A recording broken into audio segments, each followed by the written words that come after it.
The intake filter element must be changed at regular intervals as part of maintenance operations. To change the filter, open the filter housing and take out the filter element. Clean the inside of the filter housing with a soft cloth, taking care that dust does not enter the intake flange.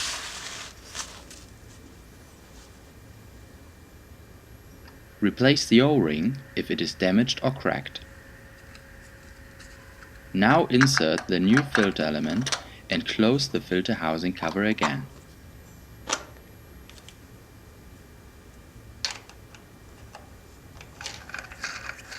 For more information, see the operating manual for your BAUER compressor.